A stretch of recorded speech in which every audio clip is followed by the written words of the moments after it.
that the camera? This is for Zoom, and then Dave's got Facebook Live there.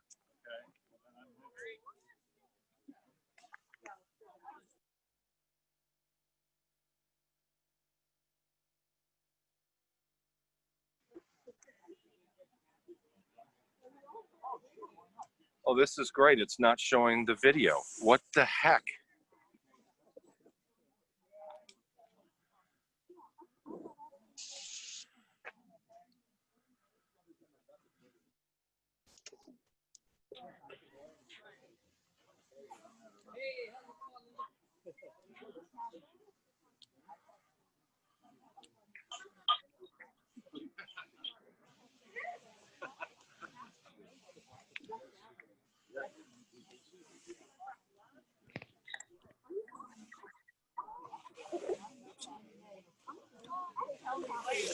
And I'm up here just to get the best audio I can, so I'm right next to the computer.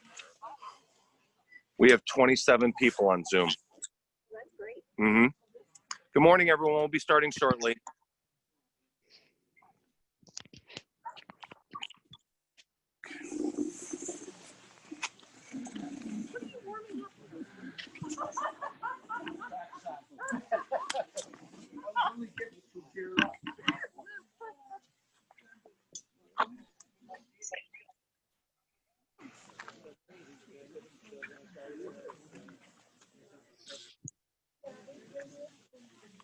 It's amazing how when you take that your mask off.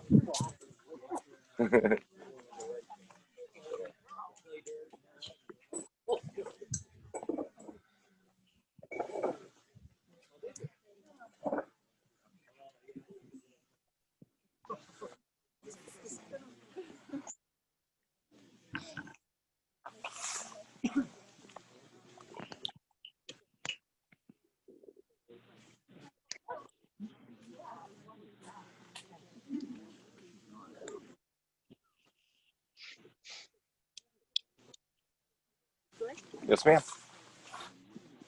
Good morning, everyone. Hey, we're thrilled that you're all here. We weren't sure with it being so cool that we'd have a good turnout. But if you get real cold, there are some heaters. So welcome. It's a beautiful morning. The purpose of the meeting, as everyone is aware, is to discuss a proposed new building project. Emphasis on the word proposed. This has been discussed, I guess, long before I had property at Hidden Valley and dates back to the early 2000s. It became more of an immediate problem because of issues that were brought to our attention by the state relating to the lack of showers and restrooms at the pool, at the Southridge Center pool, as well as our simple snack shack not meeting the Department of Agriculture requirements. So within the last 24 months, matters seem to have come to a head. It was a different year this year, obviously, because of the pandemic. In part as a result of the pandemic, and in part because we knew we were having issues with the Department of Agriculture, we did not have a snack shack at the pool this year. We were able to continue operation of the pool without restrooms and showers, but that obviously won't be permitted ad infinitum. So we got to address those issues. So I thought what we do, and you know, I'm not a regular Facebooker, but I'm a creeper. And so, so I do read what is on Facebook. I also have received many emails from people. Thank heavens for emails because, you know, I do get a lot of information and get to interact with a lot of community members that I wouldn't otherwise get to hear their opinion about what's going on. And it is obviously your opinions that matter most. As you know, if you've been a homeowner for any length of time, the Strategic Long Range Planning Committee had put out a homeowner survey in 2019, just as they did in 2014. Interestingly, the results were a little different, but I think followed the same path. Jay Barbasha is here. I know I didn't recognize him with his mask and hat. There he is. and he's been, you know, invaluable to the board in sharing that information with us. So to that end, I just want to take a step back. I found it very interesting because of today's meeting. I had to go back and look and see and check on the history of Hidden Valley. Again, my husband and I have had a house here for 7 or 8 years. So, you know, I didn't know how far back construction took place at Hidden Valley. This is a PowerPoint presentation that will be online, but I wanted to give everybody a copy so you could follow along. As you can see, construction began in 1981 on the Valley View and Coosier Circle properties. That was almost 40 years ago. In the 1980s, the Highlands Center was built, and I'm not sure if everybody realized that Highlands came first. Highlands came first, followed in the 1990s by the Southridge Center. The Highlands building was used for a post office and storage, and then ultimately for foundation offices and the garage. But when the Highlands pool and center were built in the 1980s, we had approximately 300 full and part-time residents.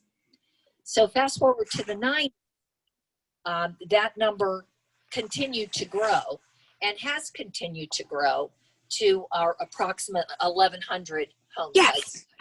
You rock with it. We are still largely a part-time or resort-based community, although as Jay's information tells us, our number of full-time homeowners continues to increase. And I had the pleasure of meeting a young couple here this morning who have just moved to Hidden Valley on a full-time basis.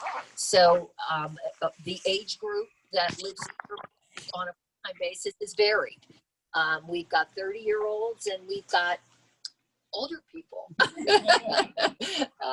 that choose to live here full-time. And although that's not my life right now, maybe someday. So having said that, as you can see, we started with 300 units. We started at the Highlands Center and pool. We've continued to grow. And in 1990 and 91, the Southridge Center was built. The pool was built. Since then, we've grown from 600 residents, part-time and full-time, to 1,100. Pretty cool. That's the good news.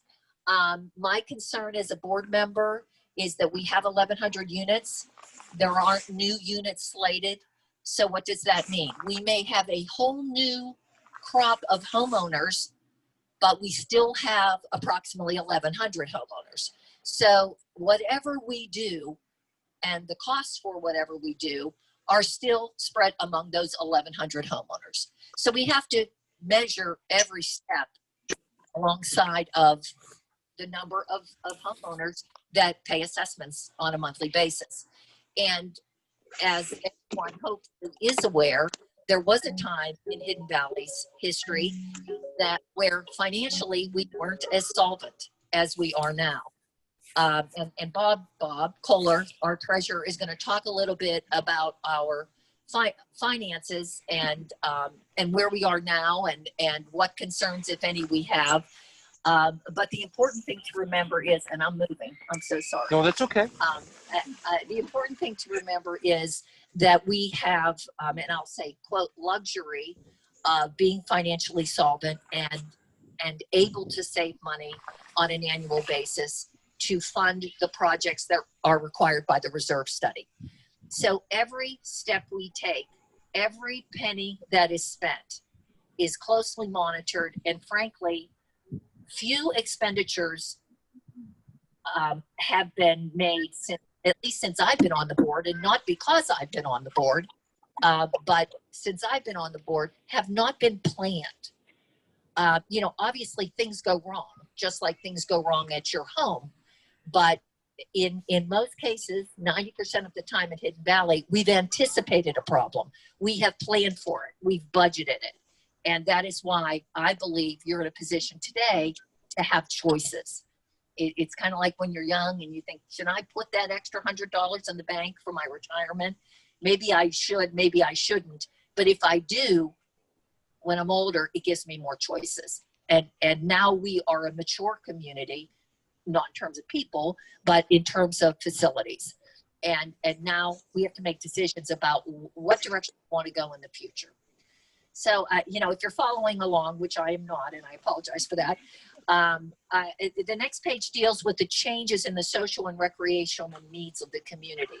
When I first came here 7 or 8 years ago, there may not have been half of the social and recreational opportunities that there are today. There are, you know, I wish that we had owned a place here when my children were young, because there's a number of wonderful opportunities. I now have a grandson and can't wait for him to be able to participate in them. But that is a program obviously manned by volunteers who do a terrific job, but that also presents to our community and the board issues with regard to the areas and facilities that are needed for them to have those programs. If you were up here over Labor Day, you're probably aware that there was a socially distanced Labor Day party picnic that took place out here with 250 people. That's a lot of people. What happens if it rains?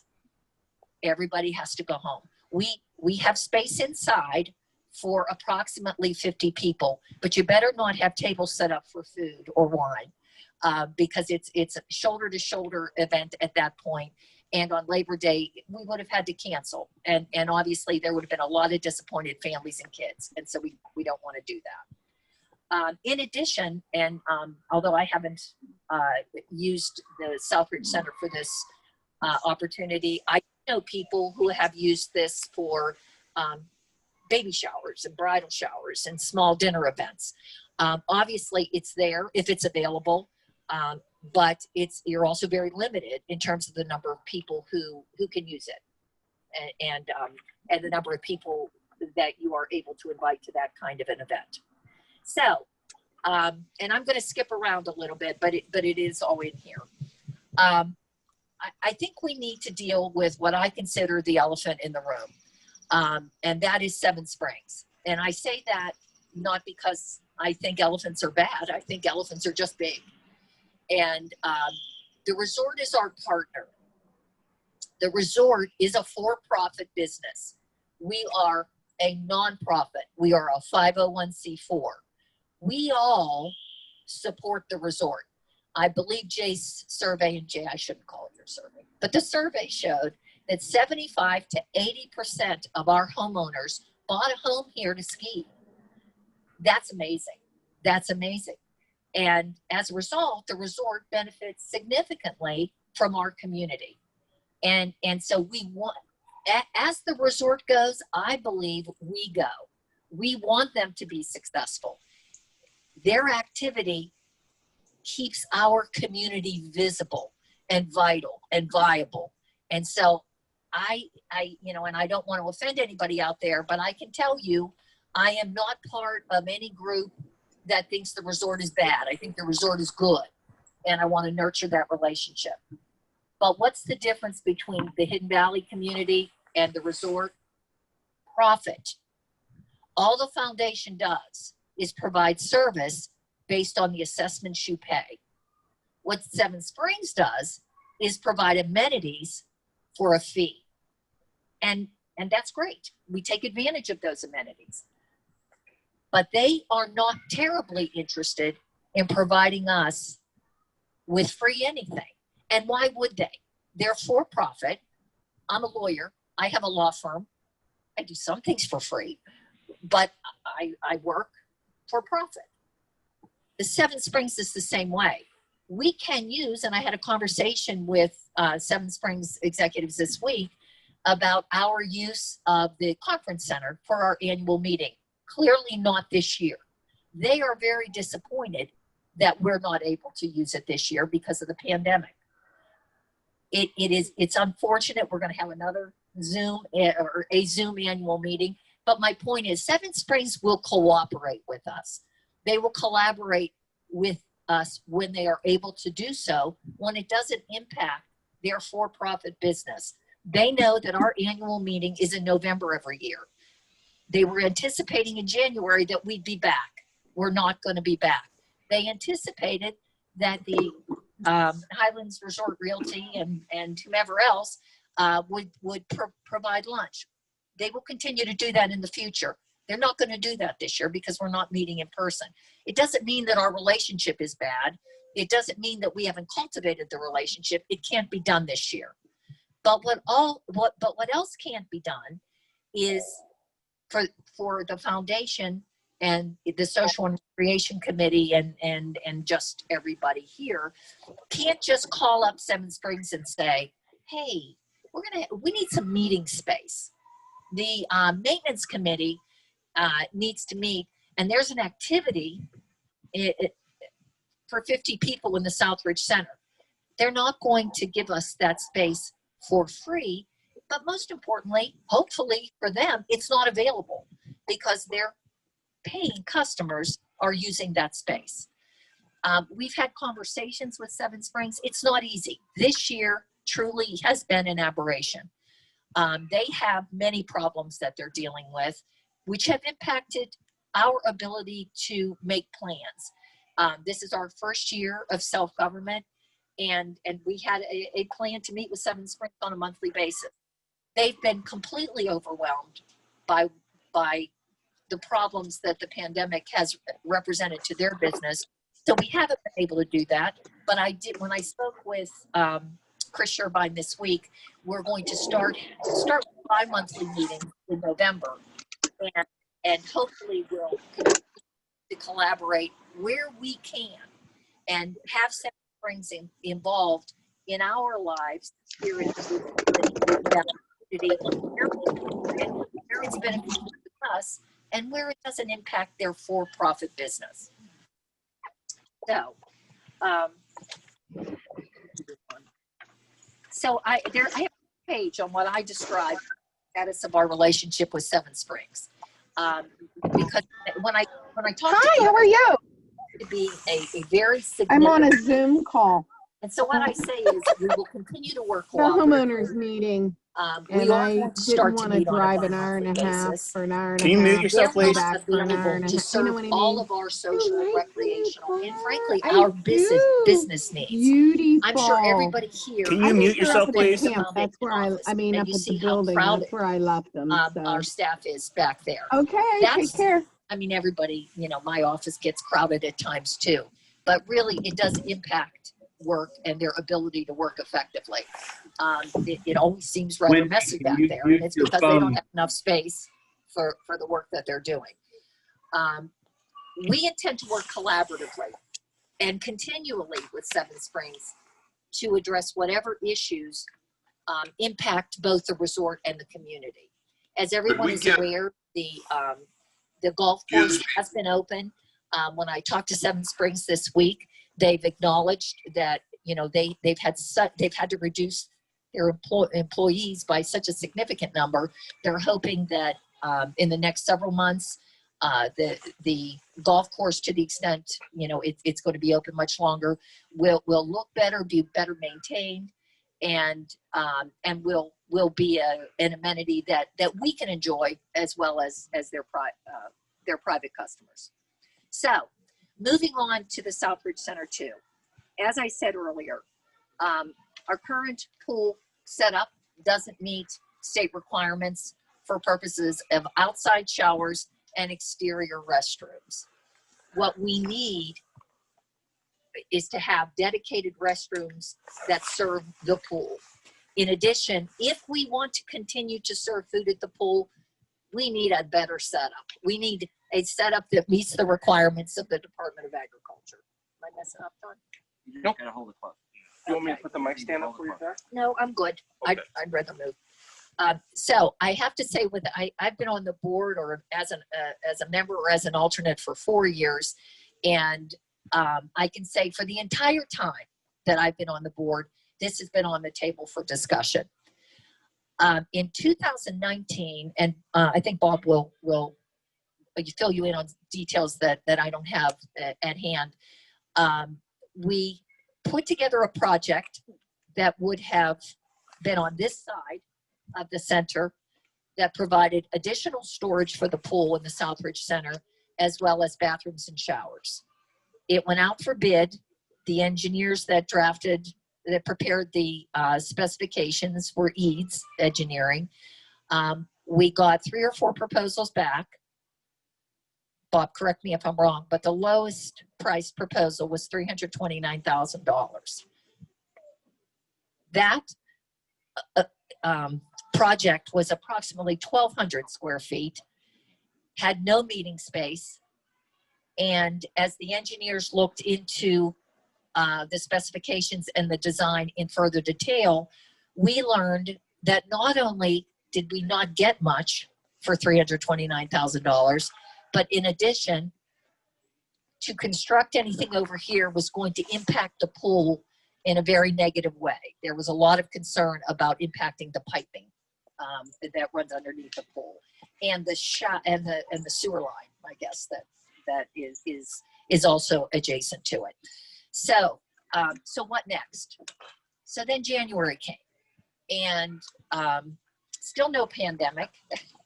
Everybody's still hopefully healthy, and the new board knows that we're in a position that we want the pool to open May 31st, but are we going to be able to do it?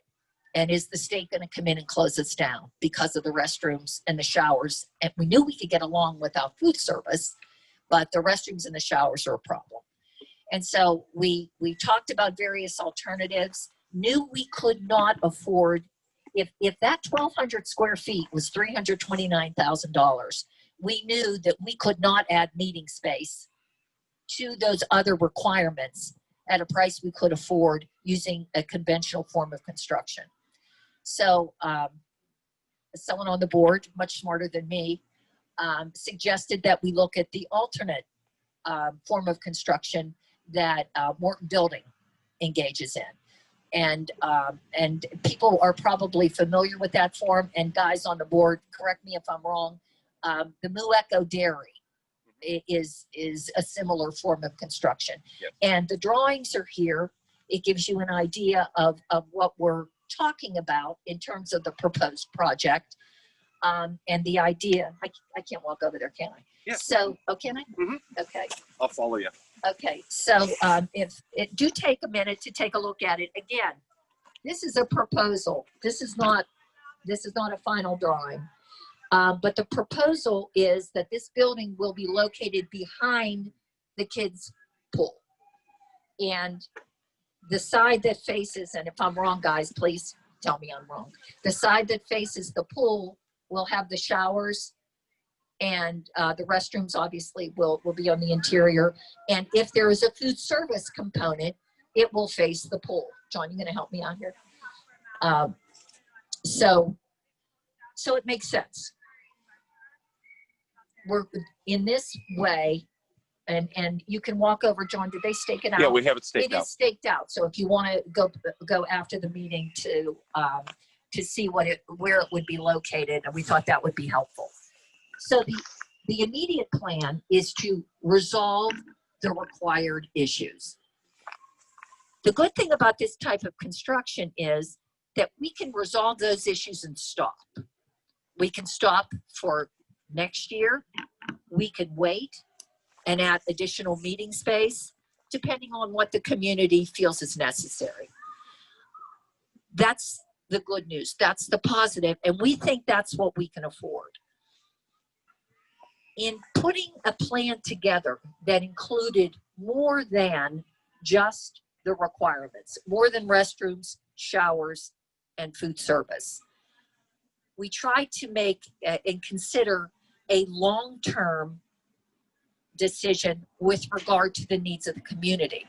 What we know is last fall, a year ago, we had a wine tasting here with 150 people. It was a beautiful day. It was a day like this, and it went into a beautiful evening. And we could do that because we could spill out over the pool. If we have the additional meeting space, we can go inside if the weather is bad. And let's face it, the weather isn't always like this at Hidden Valley. So we don't want to make a short-term decision when a long-term decision is financially feasible at this time. Again, I'm going to have Bob talk about the finances for the building, and but also I want everybody to understand, we want your feedback. We want to know what you think about it. We want you to understand that if we thought Seven Springs was a viable alternative in terms of their inn and the conference center, that would be the direction we would go in. They have indicated that they want to collaborate, but they've also indicated, please understand, we're a for-profit entity. One of the things Bob's going to talk about is a proposal that the Seven Springs board came back to us with last year, and that was with regard to use of the Trillium Spa. That seems like a natural, right? A fitness center, maybe some additional office space. It needs updated, but we thought, you know, this is a plan that could actually work.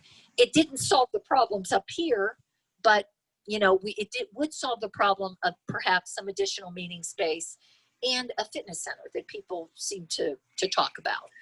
So that seemed like a great idea until Seven Springs came back to us with a proposal that, again, Bob will give you the details on, but just financially did not work for us, for the homeowners. That's a proposal that would have cost at least $20 a month more for each of us, and we wouldn't own the building. We would be leasing the building, and we'd be responsible for staffing the building and maintaining the pool and maintaining the entire structure. It just doesn't make sense at all. And so what seems like a natural fit just made no sense, which took us back to this type of project. So Bob, I'm going to turn it over to you now just to talk about finances for the building and also maybe some anecdotal information with regard to the Trillium Spa proposal. Thank you, Pat, and good morning, everyone. So when we embark on a proposed building project, obviously, how do we pay for it? Is kind of the obvious question, right? So there are a number of ways that we could go, right? We could ask everyone to chip in something, right? We could do a special assessment. We could borrow money, or we could pay for it out of our existing funds. I can tell you that the fundamental premise as we've looked at this project over time has been that due to the financial management that we've done over the years, we have enough money that I believe, based on all the numbers that I've run and all the projections that I've done, that we could pay for it out of our existing funds. Now, obviously, that'll depend upon what the final price tag looks like. And we're waiting, and it will take us till we think about December 1st to get some final cost estimates on the project. We've engaged an engineering firm out of Uniontown, K2 Engineering, has a lot of expertise in doing these kinds of projects. So they're going to put together some good cost estimates for us. And we don't have to do it all at once, as Pat indicated. So when you look at those drawings today, if you come up and look at them, we can solve what I call the compliance issue first, right? We need the outdoor bathrooms, we need the showers, and if we want to continue offering the snack shack, we're going to have to address serving food in a safe manner. At the same time, it makes sense, if we're going to do something like that, to consider adding a little bit of additional meeting space, a little bit of additional activity space, and we can incorporate that into the project. So when you look at the drawings, kind of envision a T, and Mr. Eddie will illustrate there. So kind of the back end of the T that goes towards the road. Everything you see here is the snack shack, Yeah. the bathrooms, and there's a meeting space in between for about 80 people. Right. Going back towards the for sale car. We can't see anything. That gives us additional Sucking the meeting thing. space for about 100, 120 more people, Hey, you do realize we have no idea what you're talking about, right? 200 people. That's everything. Right. That's what we're waiting for. We've also asked for the additional, what if we only do this, the first part? Guys, Don't can have you those hear numbers us? yet. And No from one a is business listening perspective, to us on think the about Zoom it, it call. probably makes sense to do it in a phased approach. We do the limited amount of meeting space and we solve our compliance problems first, right? We can see Well, how much activity does it get? Does our social and recreation committee needs warrant any additional space? It may not. And then we won't have overbuilt, right? We can wait and see how it goes. But we are seeing some changing demographics in the community. More activities are occurring up here, so we may need that space going forward. Now, Pat mentioned that the resort had come to us with a potential opportunity, so I want to talk a little bit about that. We were approached about a year and a half ago to consider, would we like to take over the Trillium Spa building? So those of you who are familiar with the resort, you'll know that's the first building on the left as you come up the road across from the real estate office. It's a big building. If you know Doug Brown, he built it when he was a contractor up here. It's an incredibly well-built facility. It's got an in-ground pool or an indoor pool. It's got racquetball courts. There are offices down there. There's meeting space, locker rooms, etc. So the finance committee toured the building. We made some detailed notes. Seven Springs came back to us with a proposal of what they would want every month. And I ran some numbers. And guys, we would be looking at between $250,000 and $350,000 a year to lease that space. To lease it. So just do some quick math. So over 10 years of leasing, we would spend $2.5 million, $3 million and not own anything. So I think from an investment perspective, that probably doesn't make the most sense for our community. Having our own little facility here, I think, makes more sense and is much more cost effective. And over the years, as Pat mentioned, when we spend money up here, we have a plan. We have a reserve study done every 5 years, and that reserve study looks at the whole mountain, and it gives us a projection of, well, what do we need to do? And when I say that, I mean, when do the roads need to be paved? When do the walking paths need to be paved? When does the roof need to be replaced?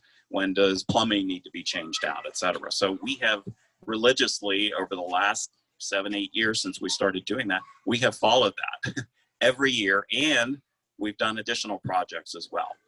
So our budgeting purposes, we've been able to accomplish a lot.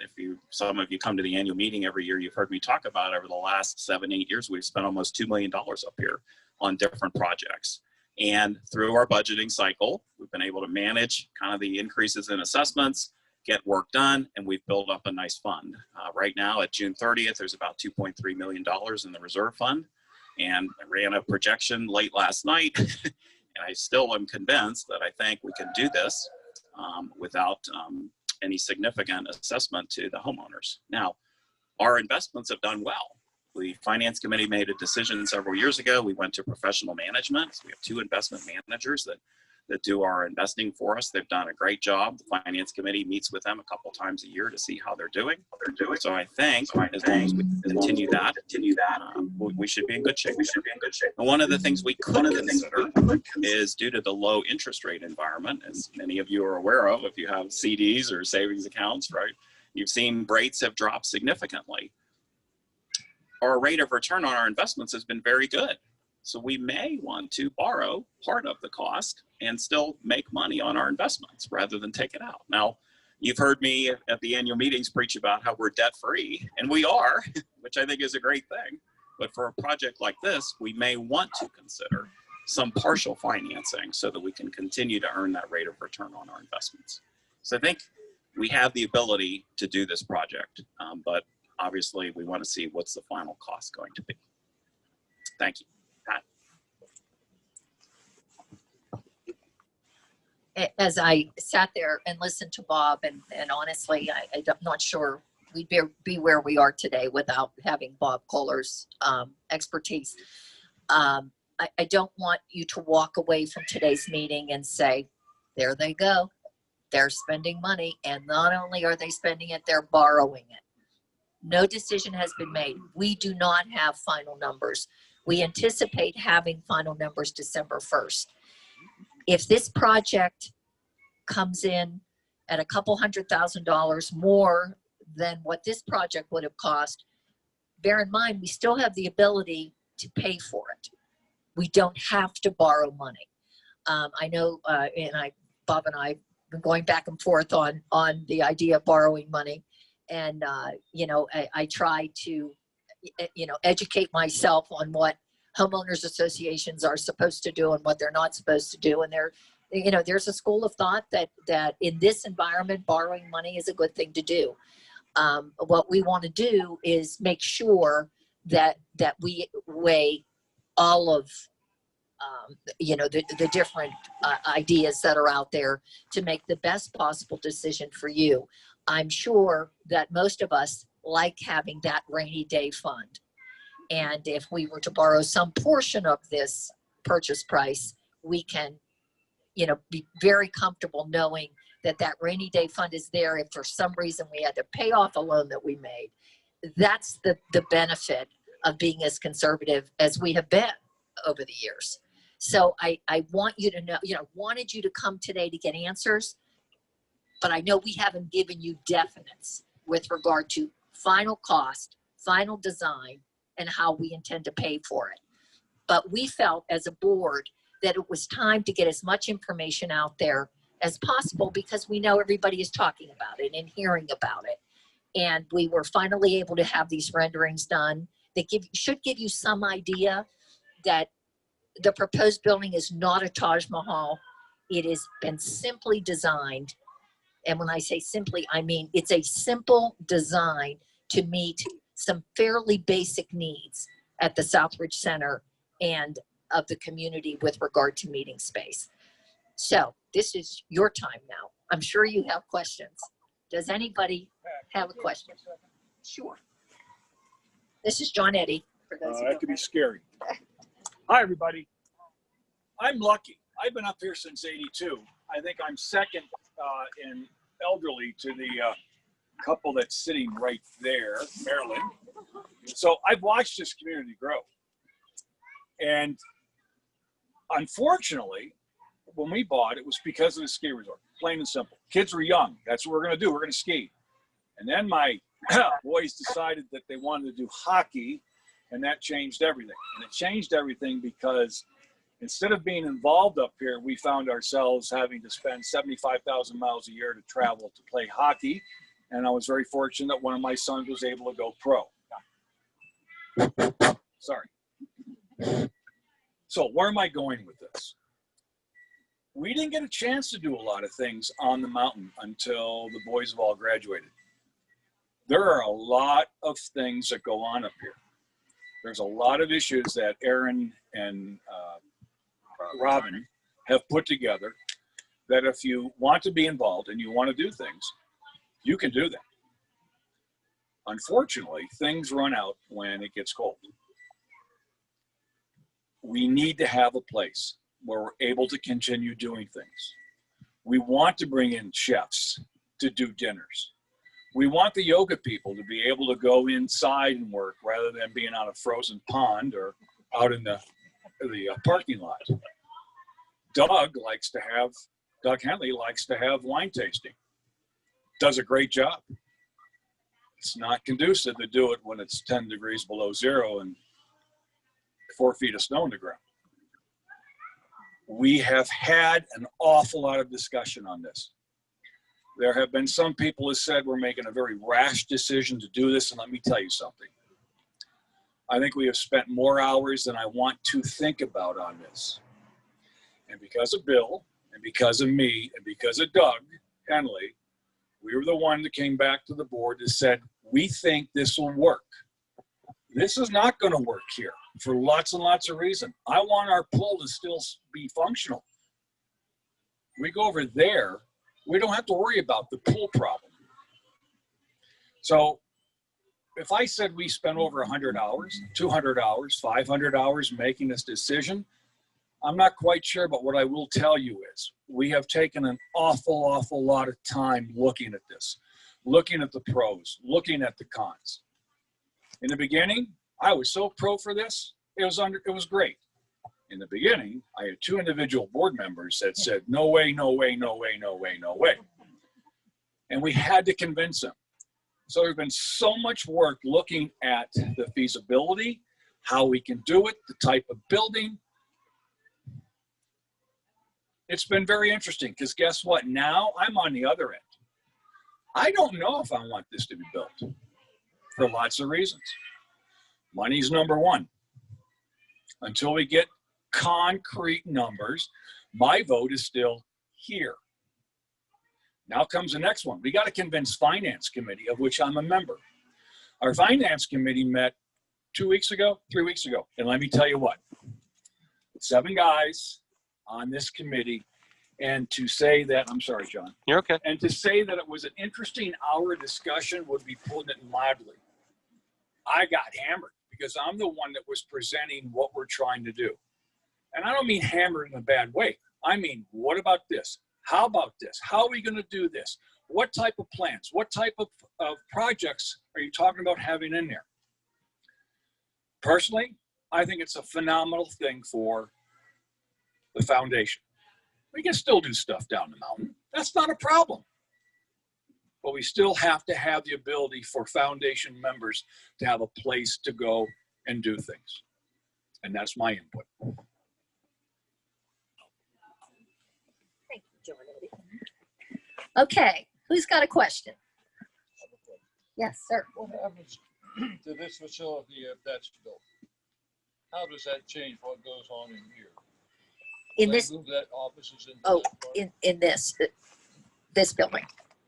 I'm not sure we have a plan. Is this going to be storage? This building over here. Well, it'll remain It'll executive remain, office. it will remain meeting space. And, you know, I don't want to keep spending money, but assuming the offices stay here, then I believe that we will develop an office plan that is more viable for the staff.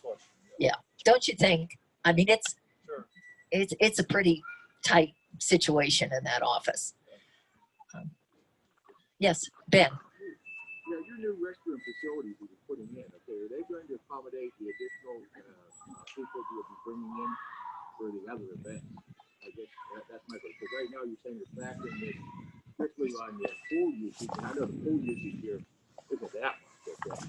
But when you're putting in an event center also, does that mean that you're going to have to come back and enlarge those, or are they going to be the same? Be inside and out. We would have bathrooms that service the pool as well as bathrooms inside. And just to give you some idea, and frankly, I remember this because it was so shocking to me. We had one pool open. I believe the pool opened the third weekend in June and closed Labor Day weekend. And if I'm wrong, someone correct me. 4,400 guests at the pool, one pool in a short summer. So to suggest that it is not used is truly an understatement. It is our most used amenity. It's shocking. Another question on that is with the spot, do you think that Center really want to work with you, or do you just think it's to a number? Because, well, I mean, when I look at that building down, what do you think the real value of that building is? Hello? I'm glad you brought that up. Because when they gave it to us, the number, first of all, was shocking. $20 a member per month. We have, at that time, 120 some full-time residents. Everybody else comes up on the weekends. So, how serious are you? Are you willing to discuss this in more detail? What exactly will Seven Springs do? And what do you expect the foundation to do? Well, my question on this is really, when I look at that structure down there, and I see it, and I see how much money that they're probably getting out of that thing every year. I mean, every time I look at it, it's closed. That's right. It is. It is close. So that should tell you something right there. Bring it up. What I'm saying is, how much revenue do you think they're actually bringing into that? And so really, I think we're agreed. They're not bringing any revenue into it, so it's definitely a liability. So they're paying on that liability every month, okay, or however you want to look at it. So really, when I really look at the whole thing, I mean, if they're going to throw up crazy numbers at you, I mean, I guess I'm losing the whole idea of why. Why would you do that? I mean, really, what you're talking about is being able to get rid of a liability, and really, and instead of that, they're just telling you, you know what, buzz off. We want to continue to sit here with this liability. I mean, to me, it doesn't make any sense. It didn't make any sense. And we, in fact, before the board changed at December 31st, we asked them specifically, this number is too high for what you're suggesting. What would you think about $10 an individual? What about if we could guarantee Seven Springs $100,000 for 10 years? Would you be willing to take that? Because I might be able to sell $10 a month to foundation members. I might be able to. Before I got that out of my mouth, the answer was no. So we're willing to work, but it's got to come the other way as well. Basically, what you're showing is telling you is that Seven Springs is blowing you off. They Yeah. Thank you. Well, in all fairness, it makes it, I don't think anyone can, not even Bob Fuller, can make those numbers work. Not for us. But factually, what are they getting out of it now? Absolutely nothing. So, that's another piece of the relationship that just has a big question mark. Well, wait, let me ask one more thing. Aware that you're going to walk away from that deal and put your own in? Well, it actually isn't a deal. There is no deal. Well, no, but I'm saying, are they aware that what you're looking at Yes. is just walking away from this whole deal with them and just going out on your own, so then they're stuck with this building? Yes, there's no question. As a matter of fact, in the PowerPoint, I address the fact that because one question that's been raised is Seven Springs is going to think that we're trying to compete with them. And I had that conversation and they understand, again, we're a 501c4. We're a nonprofit. Bob does not want to hear that we're making money. Bob just wants to hear that we're paying our expenses. And so, no, there's no way we're competing with them. And they absolutely understand what our needs are. And they will say, we want to work with you. And I believe that for large events like our annual meeting, the resort center will be our most viable alternative. But beyond that, I'm not so sure. Okay, there was a question. Oh, ladies and gentlemen, on this equipment,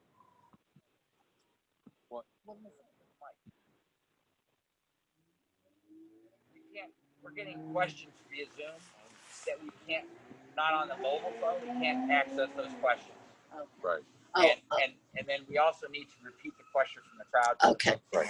That's all. Okay. All right. So just generally speaking, if you're on Zoom, we're not able to access Not those through the questions. not through the mobile setup. Okay. Inside we could with the bigger screen, but not with the mobile setup. So we will have those questions and try to answer them. Hopefully to record it, or they can send the email like we had asked you. Right. Okay. Today. So we'll try to answer, we can ask answer all questions? questions that we're receiving through the Zoom meeting. Sir? You can't hear us? We talked about Seven Springs. They advertise pools and tennis courts. They have none. Whose do they have? Ours, right? Sorry about this. I'm sure the board's aware of it, that Seven Springs has not really done a good job for us as far as their amenities.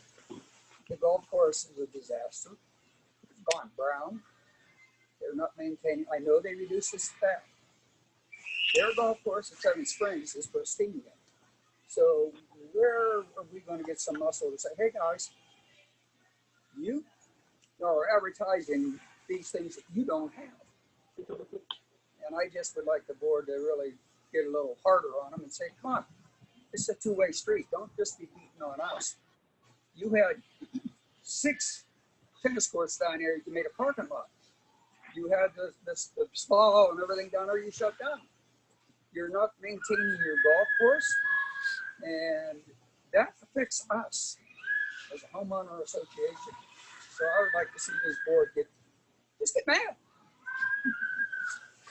I've walked down that road. For those of you who are not present at the meeting, the comment is that the board needs to get tough with Seven Springs.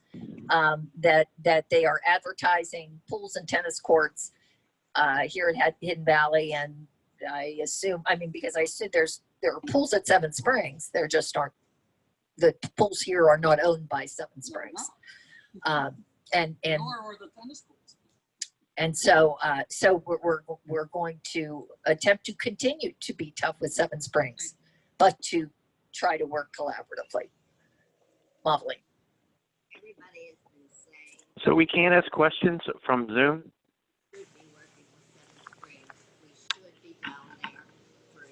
Hello?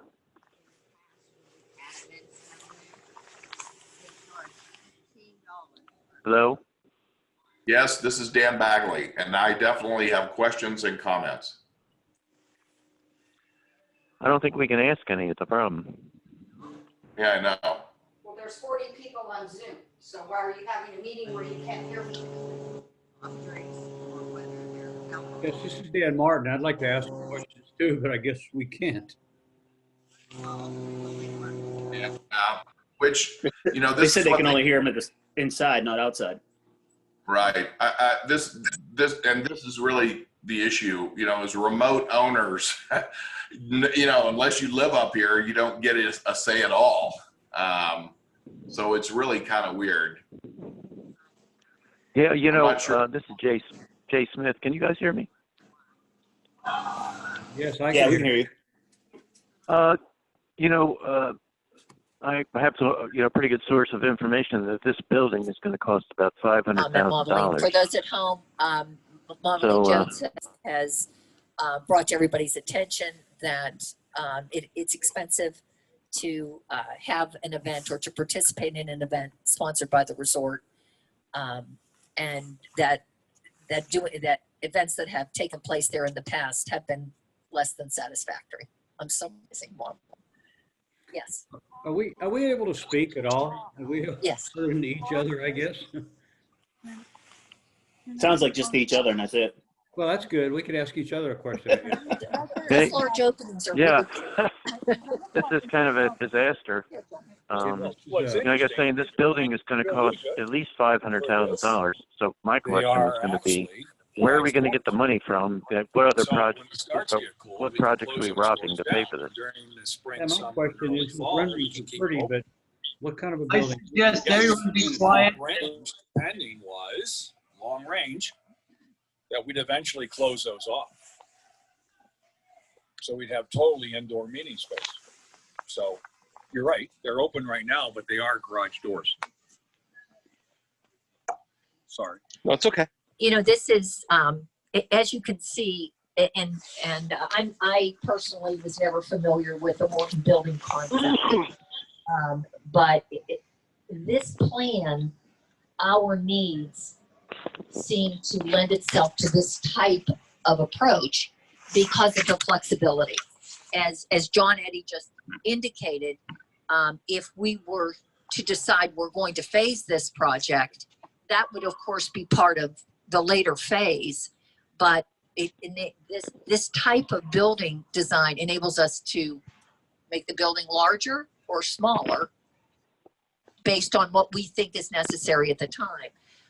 The garage doors, I don't know if anybody has seen that type of design anywhere, but I believe the Ligonier Country Club has that design, and their garage, we're calling them garage doors, but they're decorative. They're very, very nice.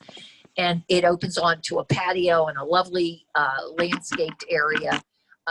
Really provides a lot of opportunity. You can imagine, given that location, that it could be a lovely setting. But you're probably also thinking that if we have an expanded center, we're going to need additional parking. I mean, you know, this is why we're thinking a phased approach may be best.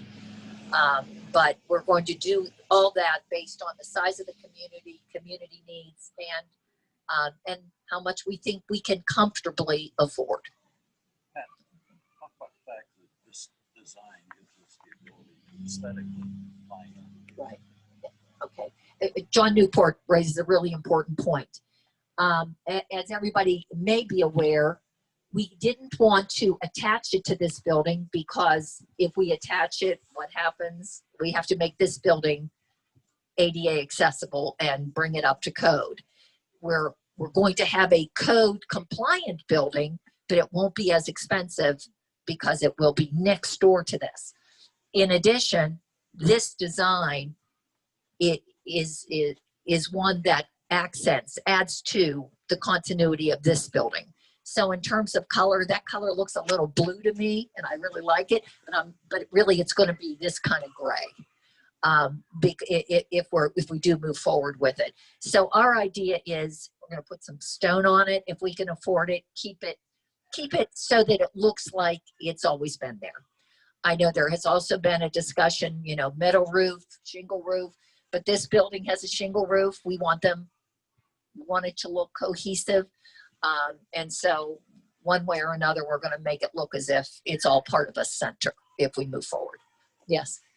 Marie. Does that include the fixtures and the finishes, or is it just for the shell of the building? Turnkey. The prices we'll have in December will be a turnkey price. It will be finished bathroom, Right. finished everything. And once we get those prices, we'll then make a decision as to whether or not we want to do it all in one phase. If we're going to do that, are we going to pay for it now or pay for it over time? Or pay 50% of it now and finance 50%? So we'll see. Obviously, there's a lot still on the table. Yes, sir. I'm going to say yes, but that's not my part of it. Bill, where's Bill? There he is. Nope, come on up. Bill, why don't you speak to this? Repeat the question, please. The question is, will the building be well insulated And heated. and heated? Good morning, everyone. Yes, it will be heated.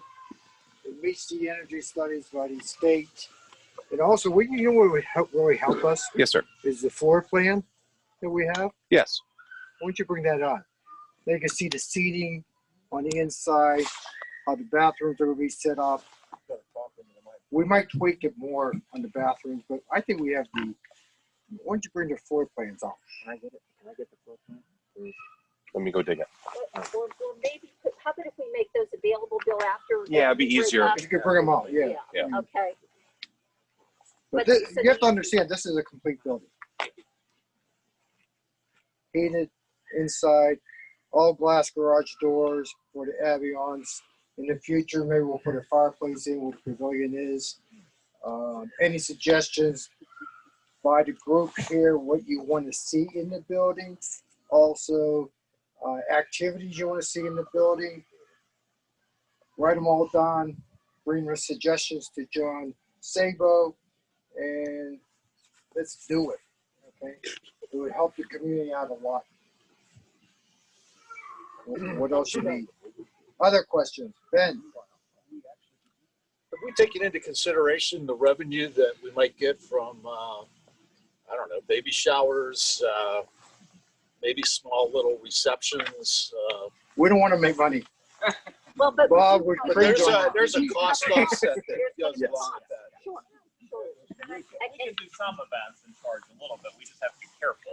We're not in the business. We're not in the event business, right? But if someone would want to have a small event up here or something, we should probably have some room charge because there's wear and tear on the building. We have to clean it, etc. And we do that now. So I would expect we would continue that. But I want to emphasize we are not in the catering business. We're not trying to compete. We're not trying to make money on that either because we don't want to jeopardize our tax exempt status. But we want to make sure that it's a self-sustaining business. If we're going to have a baby shower there, we have to have a security deposit. I mean, there will be rules and guidelines. Pat, you should get the microphone back there. Yeah. Meryl. Does the snack shack make a profit, or does it run at a zero? Is it just a convenience for the homeowner? So great question. So the Snack Shack does not make money. We subsidize the Snack Shack to the tune of about $2,000, $2,500 a year. The pricing model, we cover all the food costs, right? And we make a little profit on that.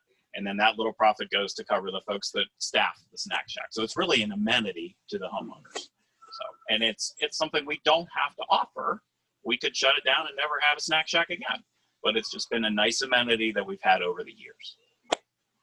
Right? Have you ever thought of a cash register? We've kept it very simple, Just right? saying, We my business is security cameras, and money disappears. right. I'm just saying, look at that. You're right. That could obviously happen, right? We take steps. We do balancing procedures in the morning, balancing procedures in the evening. Could a couple dollars slip away? Absolutely. But hopefully we're not experiencing any significant losses there. So at the gentleman in the back.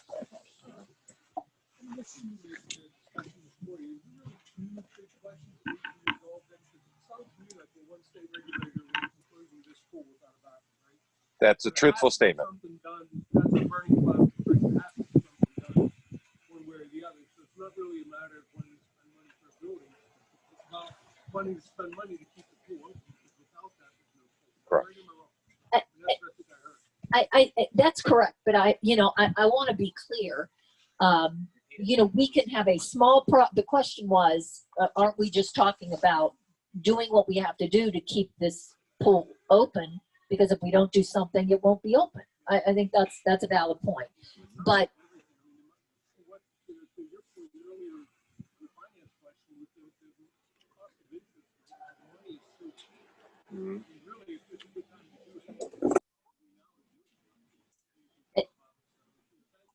This thing is really a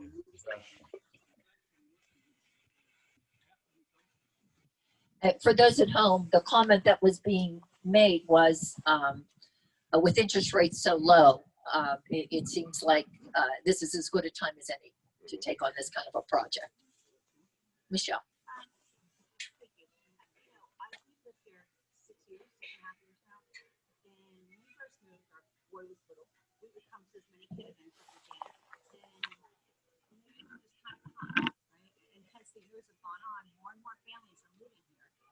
And more families are participating, and it's an amazing way to meet your neighbors.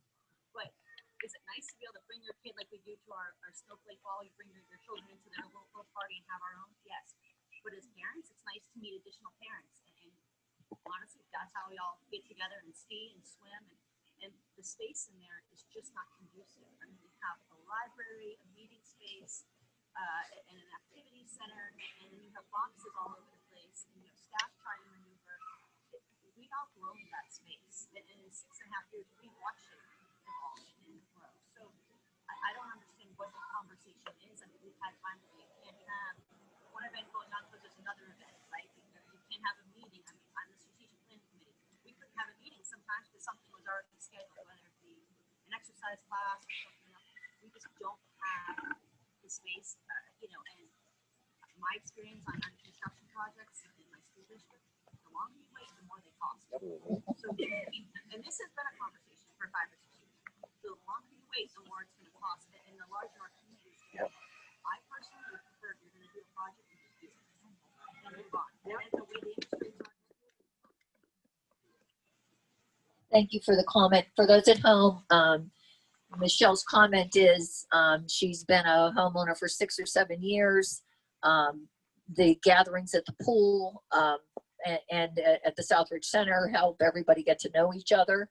And if we're going to do the project, let's just do it. To that point, and we've probably been here pretty close to the same amount of time. And I haven't been around as long as Dave in terms of being on property. But I have noticed such a significant difference, not only in the number of people up here on a regular basis, but frankly, a lot of younger families. And which, that's, for me, that's joy. And so I think it adds to what we as a board and as a community want to be able to offer to our member families. Okay. Anybody else? Sir. I just want to comment that this place, as everybody said, has become much more popular, but the availability of real estate has gone down extremely. And we want to keep it popular. And this kind of project does that. And everybody benefits because their own real estate value has gone up. So it's a great idea. And to that point, and for those at home, the comment is everybody would benefit from this type of project. The real estate climate here has changed significantly and certainly warrants it.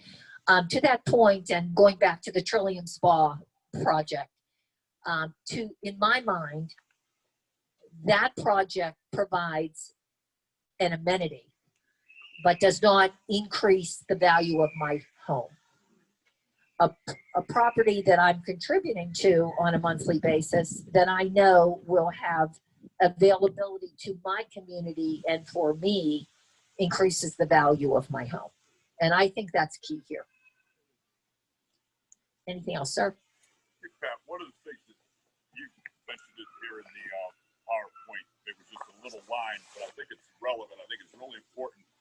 What was talked about, this will take on a whole nother effort, but what was talked about is this would give us availability of space to potentially provide a dining option. Not to make money, Bob, don't worry. But what the idea was, and this is just in the infancy stages because it's part before the horse thing, but once we would have space available like this, we could offer local caterers and restaurateurs the opportunity, instead of their food truck, it could be, hey, you want to set up in here on Saturday night? Because one of the biggest things, one of the biggest things we see a lot of complaints or concerns over, there's nowhere to eat, there's no dining options on the mountain, I have people here, on and on and on and on. This potentially could do that. So we could offer them the opportunity, hey, you could come here, it would be a sign-up basis. Again, all those details would have to be worked out, but we could say to them, hey, this is yours for Saturday night, knock yourself out, bring your stuff.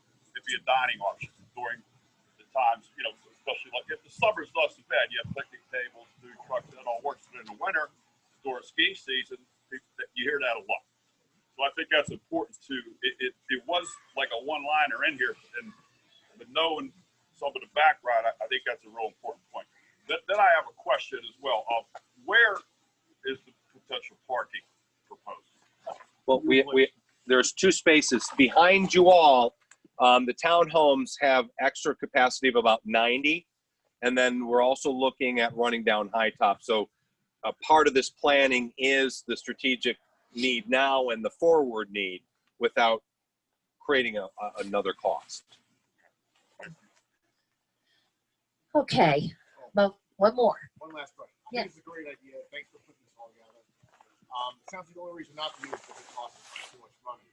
You mentioned the kitty we have is 2.5 million, and the first bid was 300,000-ish.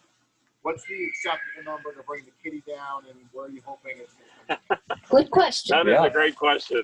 What are you doing in your spare time? So we have to try to balance that out with the question was, what's the magic number, right? How far can we draw the kitty down? So, and what we have to do is manage that in terms of what are our other needs, right? The road paving, the ongoing projects that we have, et cetera. So in the projections that I've done, we don't want the kitty, quote unquote, right, to go down below 1.1 or 1.2 million, balancing it off with the other needs that we have as well. So we got to see how this project cost comes in. And just for clarification purposes, that 329 was no meeting space over here. That, we were talking bare bones. And as I recall, it didn't even include some of the things we felt were necessary. So, almost a completely different project, obviously in a completely different location. Nearly 3 times the space. So, pardon me? No. What did you say? A million. No, Don't even throw that. No, I'll start to twitch. No. He'll have to learn a new dance. What?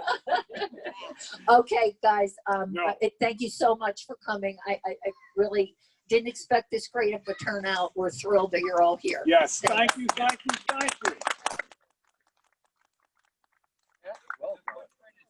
Out on the other side of the building. You really did. You should like consider being an attorney. Or at least a TV personality. This is the oldest on property, not an age, not an age. What'd you lose? Don't worry about it. We got one on. Don't worry about it. Okay. Thank you, everyone. If you have questions for the board, please send an email to help@hvftoday.com. How do you answer? At hvftoday.com. How do The you answer- chats, we will, on Monday, review the chat questions, post those on the website. I apologize, we could not allow the questions on our phone. Technology is not as perfect, but we really appreciate everyone's participation. Thank you.